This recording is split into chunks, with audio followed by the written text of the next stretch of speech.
Okay, I think it's time for us to get started. I'm very much I'm thankful for you coming today.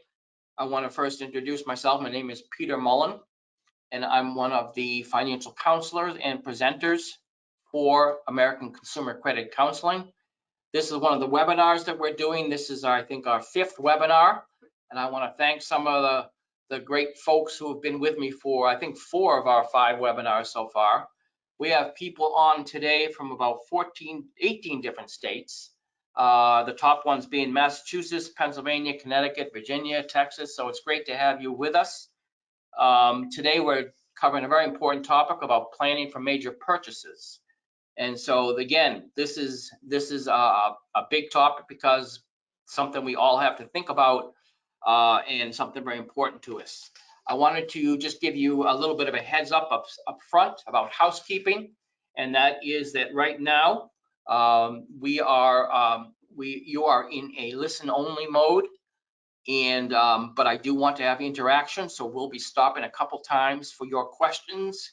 And the way that we're going to do this is that right now that we're on the go to webinar, at various points I will ask if there's any questions, or I will pose a question to you all.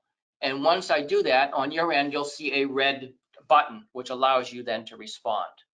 I have my colleague, her name is Maddie, and she's helped me to coordinate and organize this today and help me run this so I don't mess up too badly today. So then the other thing is, at some point I will open it up, probably after maybe 3 or 4 times, to say, do you have any questions? Once I ask you that question, do you have a question? It opens it up again, allows you to ask a question of me. Maddie again will ship it my way. We'll do the best we can with an hour. We have a lot to cover, a lot of good stuff. So what you will receive at the end of this, just so you know, is this PowerPoint deck, and you will also receive a link to our webinar, so you can watch it again if you want to, as well as you will receive an evaluation. I hope you will provide your thoughts on trying to help make this better. This is, like I said, our 5th one. We do 2 a month now, so this is something we do on a regular basis all across the nation. Let's get started into our actual session. And the goals that we have for today is really to cover some very basic things about large purchases. And I want to start out by just thinking one of the key words I think that comes out for today is the word planning.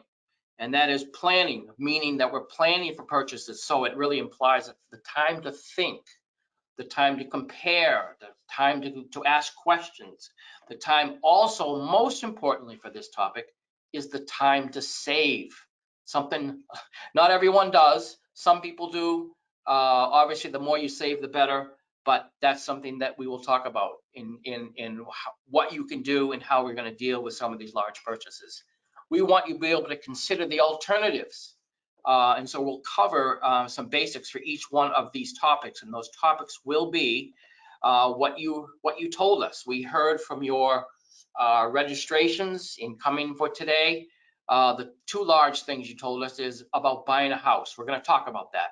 The second thing you told us is about buying a car. We're going to cover that as well. The third one you told us, you actually told us a couple. It didn't include education, but we are going to cover education. You talked to us about a lot of things, computers, furniture. They're all very important, but we're going to cover 3 things in our hour. And again, it's going to be an awful lot. So I'm glad you're with us, and I hope that you will ask some questions when we get to this point. So let's start out with this, and that is, where do we start? And I'm going to throw a kind of an interesting question or point to you right from the beginning. As a financial counselor, here's what I might say to you as open-ended advice. Don't buy a house. Don't buy a car. Don't go out and buy an education, right? You're saying, what, are you crazy? What do you mean don't buy? And here's the thing. Until you've thought about it first. I'm hoping that that's what this session kind of spurs in your mind, to think about it first. Consider the alternatives. And once you've decided that yes is the answer, once you've decided that you truly want to do this, I think then is the time to buy. I used to run a first-time home buying course. I used to tell folks, if you come through this 9-hour course, and part of what you learn from it is that this is not the time to buy because you're not ready. That's an important realization. And maybe a year from now, you'll be in better shape. So what I'd say for any folks on the line, if someone keeps after you, maybe it's your parents, I don't know, maybe it's someone else says, go out and buy a house, do it when you're ready. Some people think you must have these, and I would say to you, when you are ready and the word is yes, then by all means, go for it. And so that's what we're going to cover today. All major purchases that we do, and we're going to cover 3, but we're going to talk about these 3 and we'll open it up to questions then, is you can, the good news is that there's various ways and methods to do some of these, to buy some of these. One of the key things that helps us with all of these is to have the time to think and plan. So that's hopefully something you're doing, and I'm glad you're attending this session today. So the clock is starting to tick. And the more time you have, the better that allows you some of the choices that you're going to make in these very important purchases. In that time, it allows you how to explore how you can get lower costs. That's always a good thing. The time that you have between now and your target date allows you to research, ask questions, find out what you should be aware of. These are all the things for any purchase. I don't care really how big or how small, but certainly the ones that are, over $30,000, you should definitely be thinking about how I can get the best deal I have. I would give a little tip out here as a general rule, having been a housing counselor for years, always shop around first and use the rule of 3. If someone ever tells you, go to this broker or buy that car or go get that mortgage, I would suggest you say and find multiples that you can be looking for. Check out 3 mortgages. Check out 3 educational loans at least. Check out 3 different inspectors for your house, because in that way you can then begin to find the best one for you. And the last thing, and we're going to cover this for each of our topics today, place it in a SMART goals format. So we're going to explain what that is if you don't know what that is, but it's a way for you to help realize the goal of buying a house or a car or an education, because you've made it concrete and very manageable, right? That's what you want to do. We're all here to have success, and you want to get the best deal you can as you're considering these large purchases. Some more key traits that we have here, and these again are maybe kind of obvious, but it's again good to think of. We buy things in these large categories often through a combination of savings and borrowing. Our goal here, of course, is to save as much as we can on that formula and borrow as least as we can. So it's almost like a seesaw. It would be great if on the one side that's the heaviest is the saving side and the least was the borrowing side. Well, we all have a different mix of what our savings and borrowing equation is. In most cases, with few exceptions, you cannot borrow 100%. Maybe in the case of some loans, like for instance for veterans with houses, there are some cases where you can buy things at 100% borrowing. But for the most part, to save your pocketbook, we want to save more and borrow less. Another big consideration for us all today, I've already talked a little bit about time, is that lack of time. If you have to buy a car next week, for instance, that could be a huge impediment to your success, because time gives you the ability to earn and save more money. It gives you a longer period to do that. Time gives you your money a chance to grow through investment or compounding, right? And then finally, a very big one is time allows you to explore all the options that are in front of you for these huge purchases. You can make calmer, thoughtful decisions and ask many, many questions, which is what you should be doing. So today's coverages will be doing these 4 things on each of these large purchases. So for houses, cars, and education, we're going to think about the options that are in front of us, the ways to lower or eliminate costs, what are some cautions and risks to watch out for, and what is a SMART goal example. Again, I remind you that you'll have this PowerPoint at the end in case you can't scribble as fast as I can talk, okay?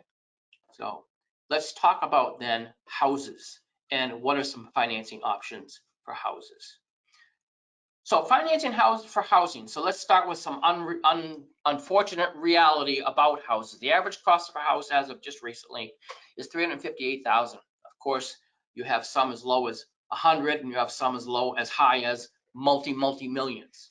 But on average, this is your 358,000 is your basic cost, right? So in dealing with this, the good news is we have a bunch of options that we have available to us in terms of where we get a mortgage. And some of the flavors, I call them flavors, whatever you want to call them, some of the types that are out there, they come in 4 basic types, which are the Fed, and they have a huge amount of them. We're going to list some of them. The state, you can go through your own local state. Very good to look that into that. Private, of course, through banks and credit unions. And then, of course, there's this hybrid, which at least here in Massachusetts, where I'm coming from, there's often these quasi-public non-profit ones, like here in Massachusetts, there is what's called Mass Housing or Mass Housing Partnership. Again, check out your own state for these non-profits that work in conjunction with, often with a maybe a non-profit situation, a state entity, and again, often have very, very good deals. The terms that you see means what's the length of the cost of the mortgage, length of the time of your mortgage. And what's new kind of in this space is that up until recently, mortgages were never beyond 30 years. So you're seeing more and more mortgages being offered for 40 years, which is both a good thing and a bad thing. It means that your monthly payment is lower because it's spread out over 40 years. But of course, what does that mean? It means that you're paying more interest over the life of that. So this is true in anything: cars, houses, education. If you spread it out, you have a smaller payment, usually per month, but then of course, you have to pay much more interest in the end. So that's one of your decisions that you have to make. A big point with housing is this whole question of what you put down for a down payment. It's almost like a magic number in a way in the housing market as you're exploring houses. If you can put down 20% or more, right, of your house for a down payment, then you eliminate this thing called PMI, private mortgage insurance. So to give a realistic example, if you were buying this house for $358,000, that would mean you'd have to come up with $72,000 or more out of pocket, or through your savings, or through the many other ways you've gained money, and thus a great encouragement for you to be working on that. The advantage that it gives you is that eliminating PMI means that you're not paying this insurance to the mortgage company, and that could be pretty steep. It depends on what you're borrowing, right? It depends on the amount of debt that you're actually taking on. But it could be anywhere from $100 to $400 per month added to your mortgage payment. So it's something great to avoid if you can, but if you can't, that's fine too. There's always such things as refinancing and other ways to have that taken care of. And of course, once you reach the 20% equity, you also stop paying PMI. So again, some of the realities we have to deal with for this whole thing with houses. Check out your state, as I said. One place is ftc.gov. Check out your local city. I don't know if you know this, but a lot of cities have their own special deals or mortgage advantages just for people in their city. So check out the town hall, the Chamber of Commerce. You might find some that work for you. Good to check it out. For everything we've talked about today, I hope that you definitely inspire you to go out and check some websites and some information. Don't just take what I'm saying, check it out for yourself, because there's lots of good stuff out there. I wanted to cover briefly just some of the federal examples here. Again, the pros and some of the cons of them as you think about them. For most people who have, if you have tend to have a lower credit rating. And again, the minimum, I don't even know what it is today. It's changed, but it used to be 620, it was 640. I've seen it now as low as sometimes 600. But the bottom line is you can get into what's called an FHA loan, is one that often is more accepting of lower scores. What you pay for that also is a good thing, is a down payment of 3.5%. So think about that for a second. If you're trying to buy that $358,000 house, you'd be paying something like $13,000, $15,000 down as a down payment to get into that $358,000 house. Now let's think of the downside. If you're only putting down 3.5% as a down payment, that means you're borrowing the rest. You're borrowing 0.5% on your debt.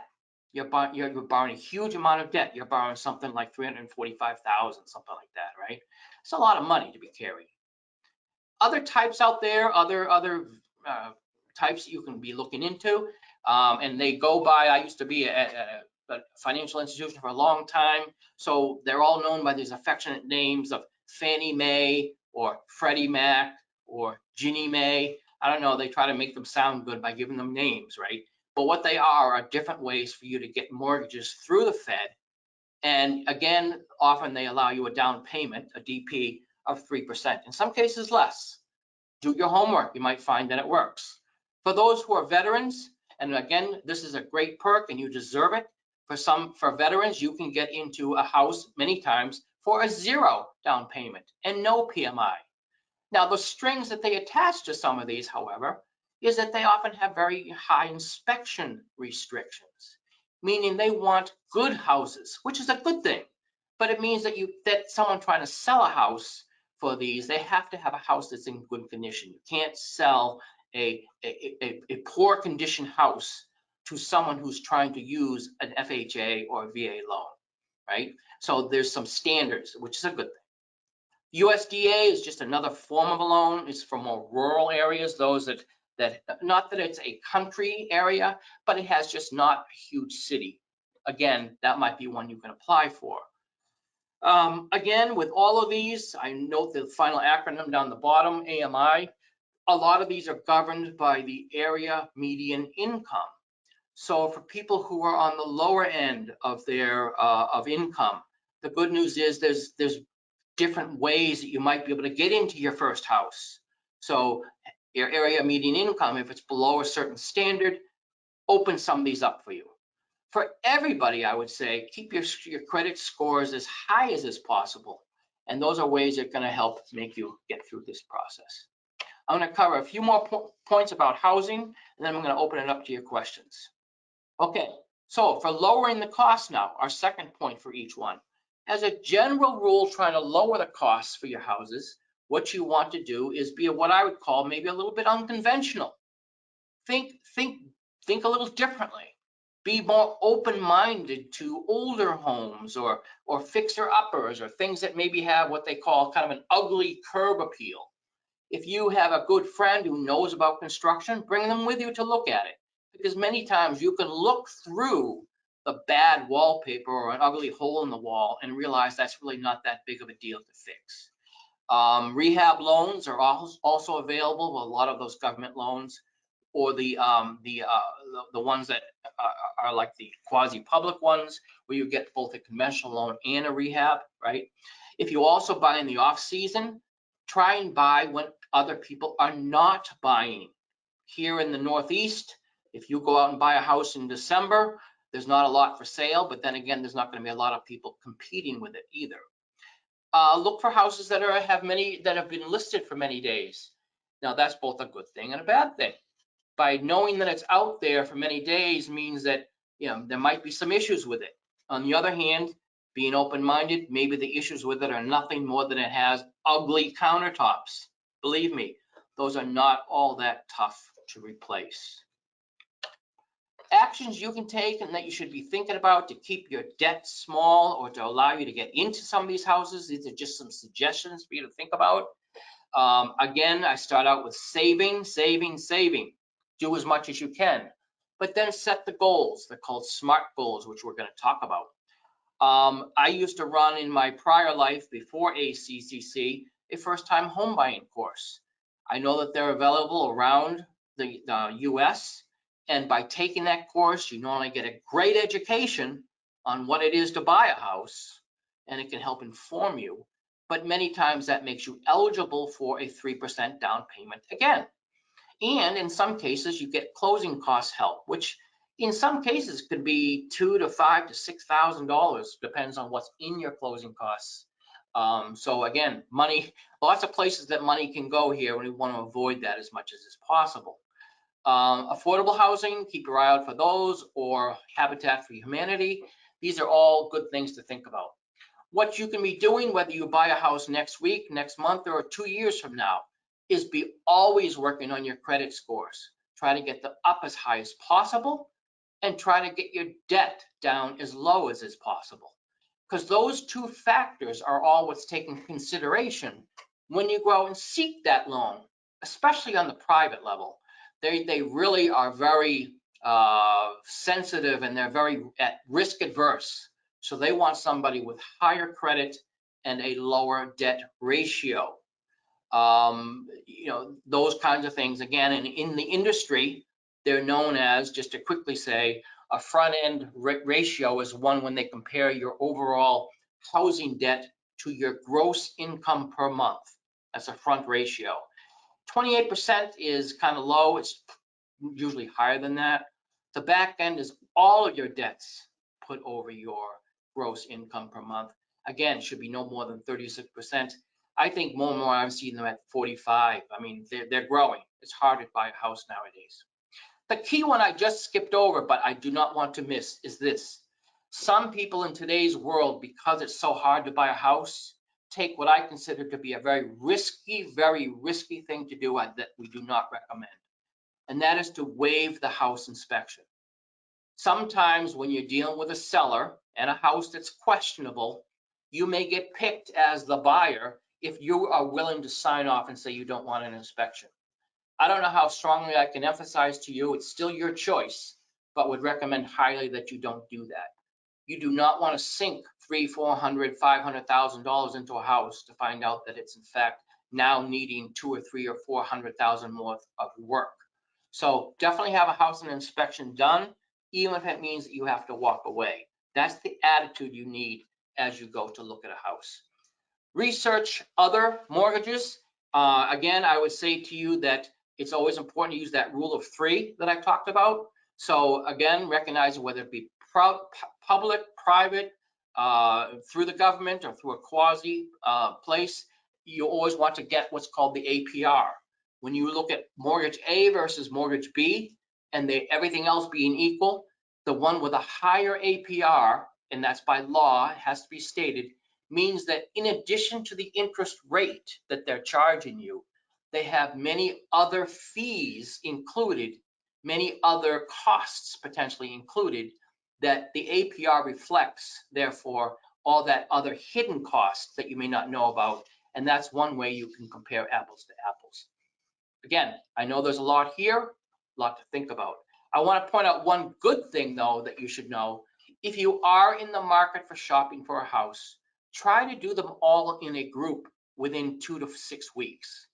Now, why should you do that? Not only does it give you a good comparison, but many people are very worried about their credit being affected. Every time you apply for a mortgage loan, right, you in fact will have a hard hit. But there's an exception here. If you do them all, five mortgage loans, 3 mortgage loans, all within the space of 2 to 6 weeks, it only counts as one hard hit to your credit, which is a great thing. Talk about cautions and risks. And here again, just a couple key things to come out with here. And that is, buying a house is a big thing. It's your money. You want to make sure that it's right. And so before we talked about when you do things, it's very important. The sooner the better. But I would say for housing, a big thing that comes out is who. Who do you work with and who do you trust? You often work with a team when you buy a house. You don't work with a team generally when you buy a car. But when you buy a house, you need a realtor, a lawyer, a mortgage lender, insurance agent, inspector, amongst others. And so my suggestion for folks is, as you are starting to look at houses, get and find a realtor that you know and trust. And if you can't find them, go to another one. If you can't find them, go to another one. It's your money and you're the boss. So once you find that trusted person, they often can lead you to other possible people that you're going to need to help you buy this house and prepare everything. It takes generally 3 months minimum to buy a house from start to finish, if not more. So definitely that trust factor is important. Writing, everything has to be in writing. Nothing can be verbal when you're buying a house. Don't let somebody con you by saying, don't worry, I'll fill in the blanks. That is a con. That is something to watch out for. There should always be, every blank should be filled in or crossed out or X'd out, because they could fill it in later and then you've signed off on something. So the key documents you're going to see are the offer when you first put down some money in a house, the purchase and sales, and then a final truth and lending agreement. Very important for you to read them all, and that's where a good lawyer comes in as well. Home inspection, don't forget about it. It's a critical leverage point for you and allows you again to make hopefully some more negotiations. I'm going to just quickly touch on the scams and just say, just watch out. There's many with houses because there's so much money. It's hard to believe, but these are true. Sellers sometimes act as sellers and they don't even own the house. You got to check that out. Sometimes people intercept the wiring of money. And again, you want to be sure that that's taken care of and you know who your various village people are, who the people you're working with. Make sure that representation of the house is always be talking to the brokers involved. They can't lie, they can't misrepresent, or they'll lose their licenses. So they're often the go-to people to make sure things are right for you. I'm going to end with a SMART goal, then open it up to your questions. The SMART home example I have here is to give you an example of how you use specific, measurable, achievable, realistic, and time-bound to help you to get to your goal. Specific, be very clear on the kind of house you're looking for. Define it, know how big it is, how many rooms, etc., where it is. Measurable, obviously you have to work out the numbers. In this case, I'm pretending I'm buying a $400,000 house. Where's my money coming from? I'm getting $30,000 from savings, 20 from my parents. I'm going to raise 36 and buy this in 1 year. So I've defined everything that I need to do. Achievable. I'm saying I'm here, I'm working with a specific realtor, Mary J. She's going to help me go through this process. I've done the due diligence to find somebody I trust and know. Good. I'm kind of beginning to get things in line here to make this work. Realistic. You know your own spending and earning habits. So look at those things that you know you can give up. Maybe it's you and your significant other. So between the two of you, you cancel the vacation for this year. Well, COVID has kind of cut that out anyways, but maybe you also cancel going out to eat and your cable service, and you know that that can help you raise $3,000 a month between your two checks. And then finally, you know that you can get this $80,000 down payment. Why am I looking for 80? Because that's my magic 20% number, and have $6,000 left over for closing costs.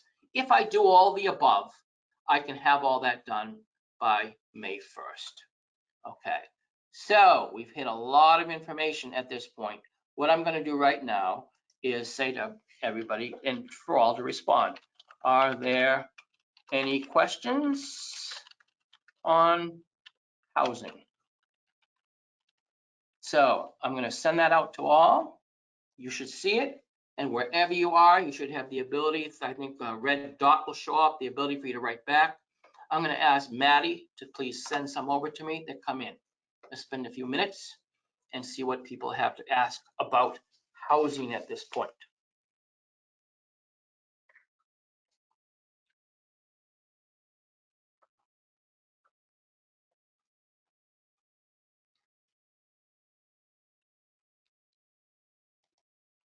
So Maddie, are there any questions coming in at this time?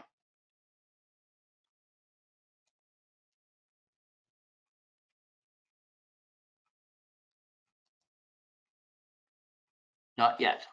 Okay, wait one more minute. No questions come in. I'll move on into the cars. Okay, then I think we are going to move on. All right, so let's go on at this point. Cars. So obviously much cheaper than houses, but certainly by no means cheap, okay? The average cost of a new car, just look this up, at least according to our friend, the interwebs, $30,000 for your average new car. Different ways to finance these. They don't have as many, what I would say, flavors out there, but typically you can finance a new car at 100%, used cars at 80% or less. So you probably can't go out and, again, just get any type of loan. But there's a whole range of them, again, at least on the private level. They're not going to be federal. The terms, just as before with houses, 2, 3, 4, 5 years. 5 is what's new. Just like 40 years for houses is what's new. They have now longer periods of being able to make a payment. What that does for you, as we said before, it lowers your monthly payment, but increases the overall payment you're making for interest. So the choice comes back to you, what you can afford and what you want to do. If you have very little money, then chances are you want to then borrow a longer period. For credit scores, I've seen that the average typically is, and this is about a middle score, they're often looking for 670 or above, right, within the FICO scores. That's just a general rule, meaning that, of course, if you have a higher score in the 700s or 800s, then you're going to have a situation where they would give you a better interest rate. They're inversely proportional. The higher your credit score, the lower your potential interest rate that you might be able to get. Dealers often do promote, of course, their own, their own incentives and their own way for you to take out their loans. Their rates are slightly higher, but the thing they often talk about, and this is a common thing, they talk about just the monthly payment. Hey, can I get you in this new car? Can you afford $250? Great. If you can afford $250 a month, I can get you in this car. What they're not telling you, though, is very, very important. What is the interest rate? What are all the fees? What are all the dealer fees? What is the length? What's the term? There's a lot more to it than simply a monthly payment. Private options, there's a lot of them out there, but again, you can, look at them all. I would say, again, go for the rule of three, check out various lenders. And again, if you know someone you've already used in the past, a good place to start. Trade-in values for cars, very, very much. So in the sense of when you have a car to trade in, if you do, recognize that there's a lot of leeway from their perspective, meaning the dealer. If they offer you less than what your trade-in value is, less than your existing costs, that means in a sense, you're paying out more than they're going to give you. I would say that's probably something to walk away from. You're not going to make a good deal on that front. So speaking of that, let's talk about how you can potentially lower costs. And the good news is there are ways to do that. Instead of selling your trade-in to the dealer, maybe you think about a private party. There's more leeway there. You might find that there's someone of your neighbors has a kid going to college, and selling your car as a used car is actually quite good. And actually, there's a market for used cars. So you might find a good deal there. As with houses, same thing, get your car inspected by a friend of yours to check it out and know what the reality is. It could be a good way to help you negotiate the price downwards. The more you know, the better. Same thing as a house. You don't want to be stuck with something that in fact doesn't work as they represent it. Use a same dealer as you might have for a banker in the past. Your second or third car might get lower prices because you are a regular repeat customer. As with houses, again, there's this feature, I call it, buying ugly or buying slightly less cool. My daughter recently was looking at cars, her first car. At 23, she went out and buying her first car. She had a car, and I haven't seen this in a while. It was an older car that actually had this thing you had to turn, to make the window go down. She wasn't sure what that was, to put the window down. There was no button to push automatically. Well, the good news is, hey, maybe that's one way to help lower your price. Also think about going to buy a car at the end of a fiscal period. Cars are often cheaper when they need to get them off the lot. So use these things to your advantage and find out things that are maybe less popular, just like you might have found a house that's a little bit older, find a car that's a little bit maybe uncool. One thing that's important for you in all these cases is for you to never feel compelled to buy. If you get yourself emotionally attached to a car or emotionally attached to a house and you really have to have it, I would say that's very, very dangerous. What you want to try to do is be much more cool and rational rather than emotional, and be ready to walk away if they are not giving you a great deal. I like to just point this out very quickly. I'm not going to read them all, but again, you'll get this when we're done. Recognize that, believe it or not, there's lots of free cars that are out there. So I'm listing, I think, nine places where you can possibly get free cars. Also check your local churches and places like even the dealer. sometimes they will do either low cost or no cost cars for various reasons. So it never hurts to ask. I'll just quickly point out that I'm again in the Boston area, and there's a place called the Second Chance Cars, which I work with, helping people who are veterans or who are homeless or people who have recently gotten out of prison, and which the car, as we all know, is a key to getting a good job in some cases. So it's a great cause to be able to think about getting a car for folks, as you probably all know, that can be your passport to getting more money and help you improve things in your life. So be looking out for those as well. As with everything else, wherever there's money, there's risks. So please be aware, once again, of the car dealer just selling you a monthly payment, saying, oh, I can get you here for $200. That definitely caution should raise in your head, okay? Bad cars, lemon laws. There's a bad car is known as a lemon. If you don't have the lemon laws in your state, then contact your attorney general. If you have a car which, a week after you drive it, like half the stuff falls off of it, it's not a good sign, or it won't start or something, you have ability to bring it back under certain warranties. Warranties, let's talk about that.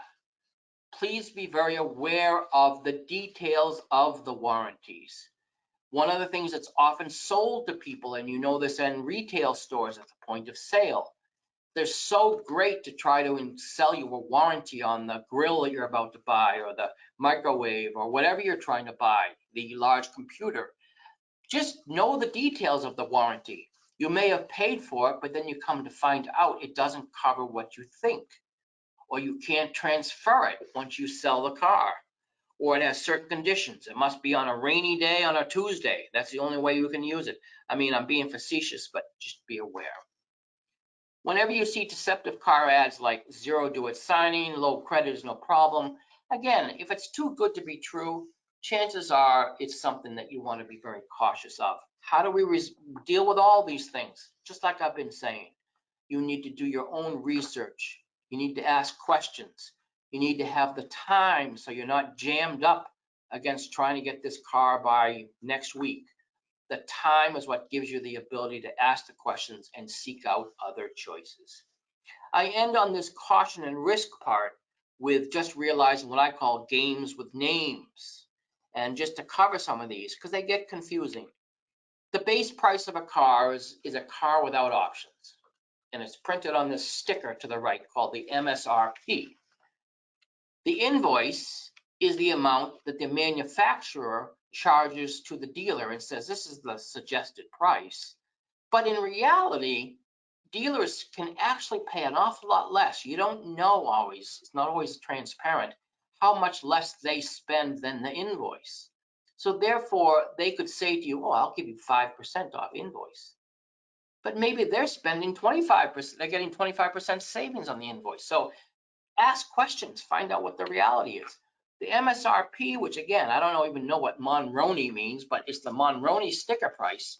And what it means is it's both the base amount plus the manufactured installed options plus transportation charges with their own suggested retail price. So they've added stuff onto it. So you should see all that on the sticker.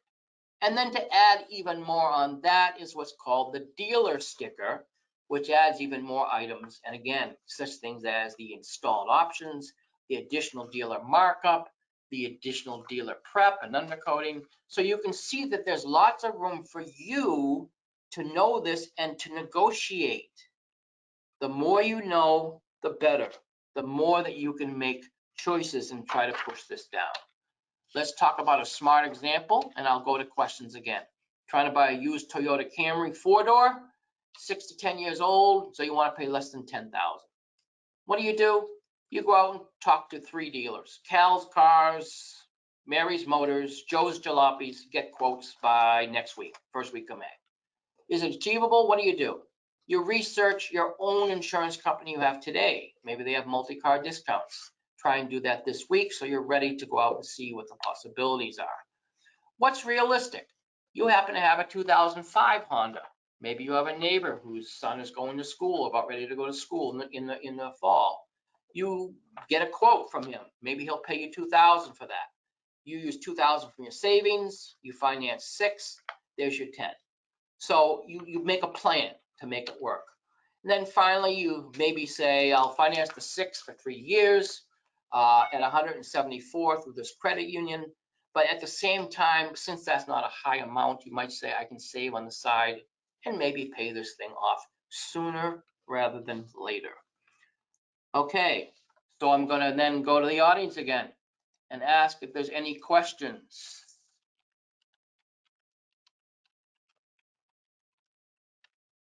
And send that out to all. And Maddie, please tell me if there's any questions that you're having on that end.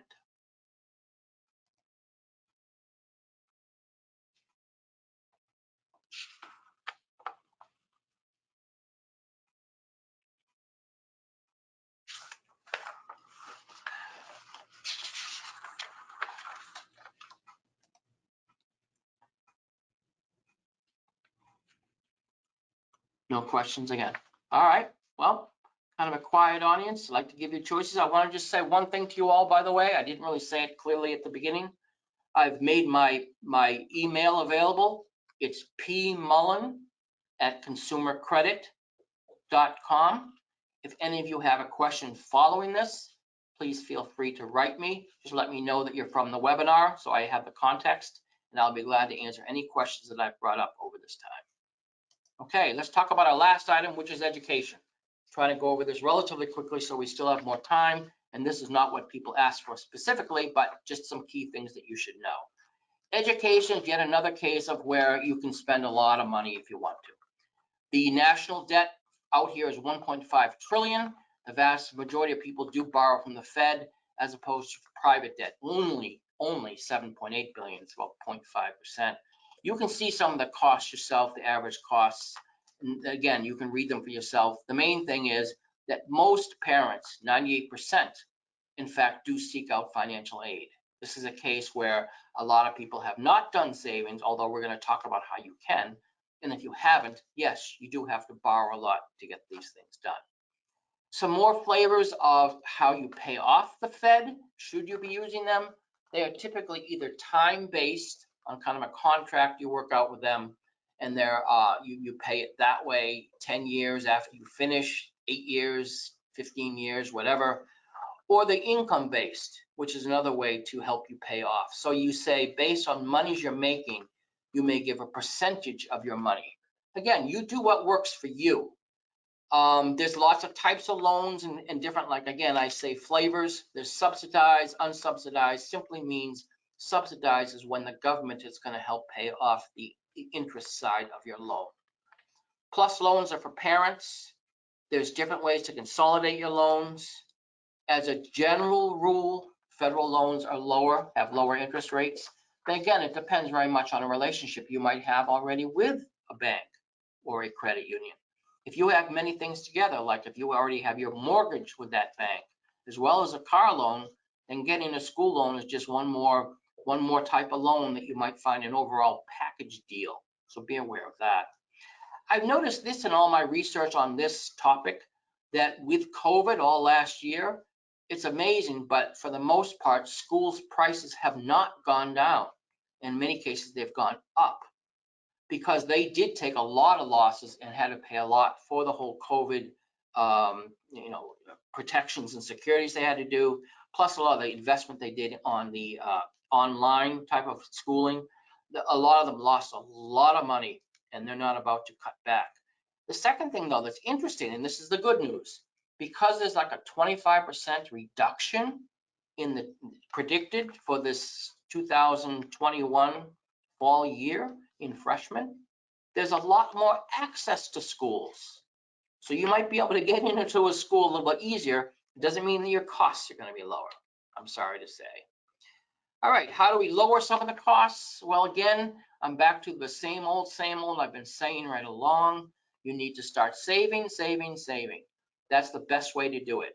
But here you have a few breaks, such as a 529 or a Coverdale. These are ways you can get some tax incentives where you can, again, potentially contribute after-tax money but when the time comes to actually pay it out, you get tax-free monies that you can pay out to the school.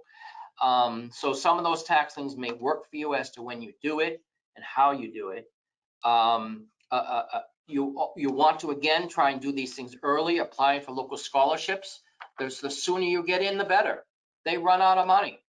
And so planning ahead, once again, helps you. I've had to go through this. I have 3 children. Thankfully, they're all out of school now. But the FAFSA is a form you fill out if should you want financial aid, and most people, it's good to do. I would suggest you do it. I would say just the only downside, it's a long, complicated form. No fun doing it. You'll find yourself saying a lot of bad words when you do it, but it's really important to have it done. Not fun, but necessary. I like some of these tips here about taking courses. Sometimes you can take an AP course or a CLEP course. These are ways you can test out of classes when you're in high school. I love these things that I call twofers. Twofers are these things where you can get both credit in the high school and not have to take that course in college. Again, keep your eyes peeled for those. AP courses and CLEP are ways for you to not have to take expensive classes when you do hit college. This next one I love a lot, and it's very popular, certainly around here in Boston. We have many, many community colleges, 2-year colleges. I'm sure you have them in your areas as well, in which you can get into the community college at a relatively low price, and then you are able to then transfer. They work these deals with other local colleges, 4-year colleges, in which you got into the community college, and then you move and graduate from the 4-year college. In our area, and I say this is something for you to look for, sometimes they even continue the community college rate. Now that's a special thing if you can get it. And then finally, in-state schools. I would say definitely look into them. I'll give you my personal story again to say that I have 2 sons and a daughter. My 2 sons went to private schools and walked away with huge amounts of debt to pay. My daughter went to the in-state school, walked up with 0 debt, and is now a nurse in a dialysis small company and making tremendous money at 24.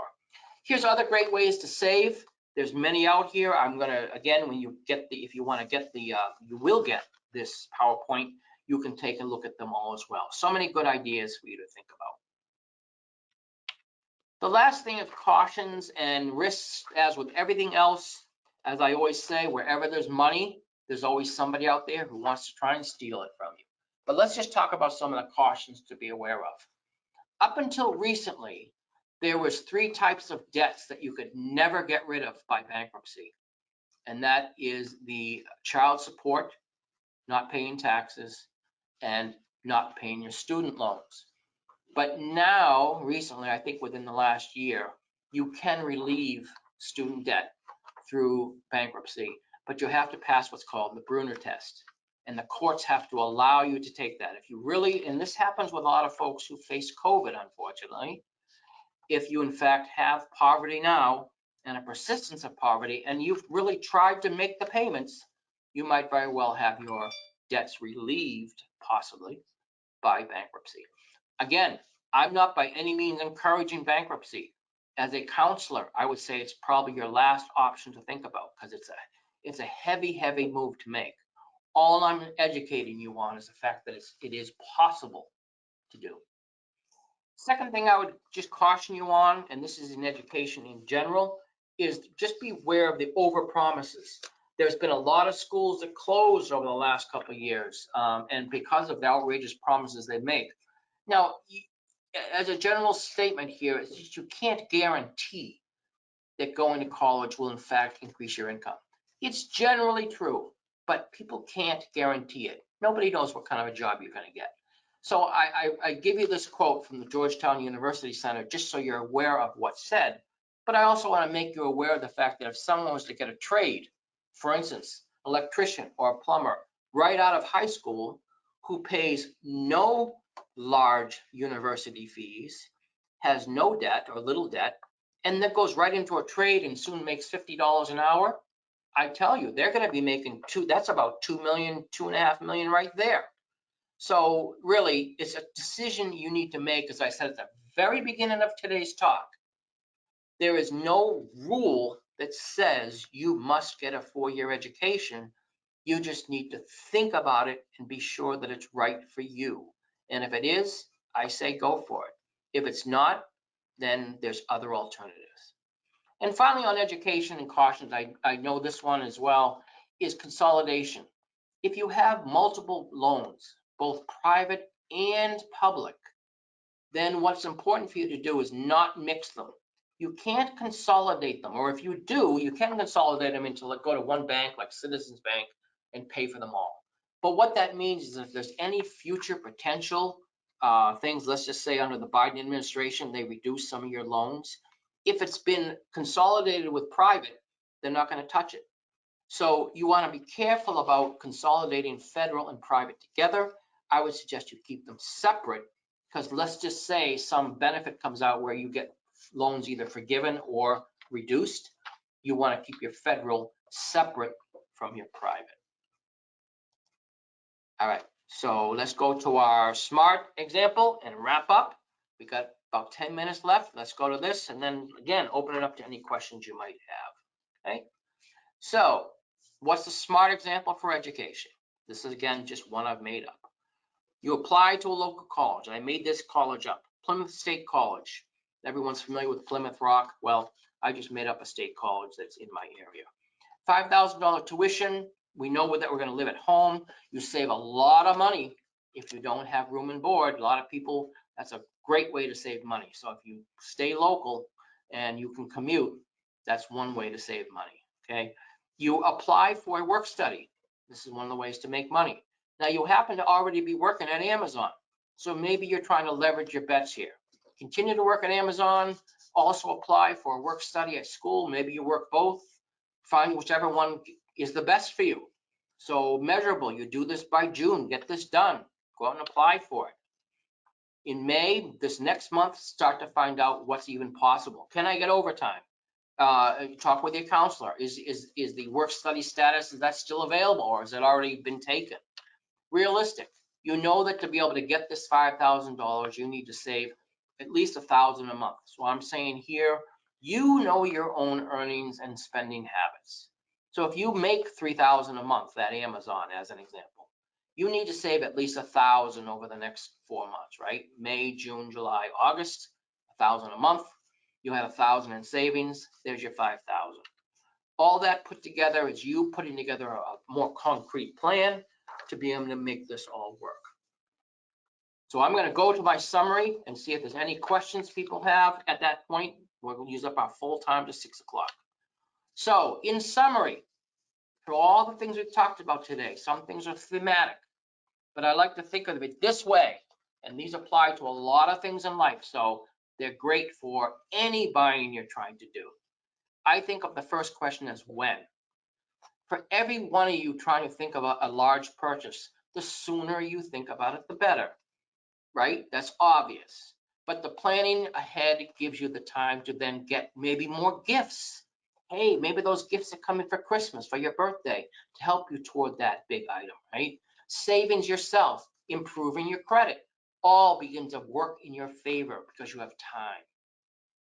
Who you know. Leverage the people that you know. Work on trust. Trust is a key word. Who do you know in the banking business, in the building business, in the education business? You might find that there are people that can help lead you to some insights. Maybe they're prior consumers who've gotten a good deal or a bad deal and can help advise you. So use the who, the people in your life. What? It's very important throughout everything we've talked about today for you to be the master of the information. There's so much to ask. And I would suggest that people, who are in these big, huge purchases, think of it this way. This is your money. You are the boss of your money. You don't want to easily turn over 100,000 or 30,000 or 500,000 without knowing how it's being utilized and making sure that you're not being ripped off. So don't be shy. Ask questions. Find out how things work. And then the how is to learn and follow the steps that are involved. Often there is timing, particularly like an example being a house. There's an order of operations that you have to follow. You have to know when things are due. If you don't, you can lose your money. You have to know when the offer has to be in, when an inspection has to be done, when the purchase and sales has to be signed. There's a whole steps of processes. Same thing with cars. But I would say to this, so all of these, if you feel like you're getting ripped off, if someone's taking advantage of you, walk away. I leave you with these websites. And again, they're yours to look at. Some great sites. They're all government sites. But again, there are different ways you can do your own research and begin to find out what works for you. So one more time, Maddie, I'm going to ask if there's any questions and just pull that up. Are there any questions? And we have 5 minutes. We can get 2 or 3 in. Are there any questions? All right, not a question, but a comment that came in about FAFSA. Allows you to link the application to the IRS, so the process is a lot simpler. Oh, that's good. Excellent. That's good to know. Yeah, I'm glad that they've come a little bit more automated that way. I wonder if that's from Sue. Probably is. All right. Any other questions or comments coming in, Maddie?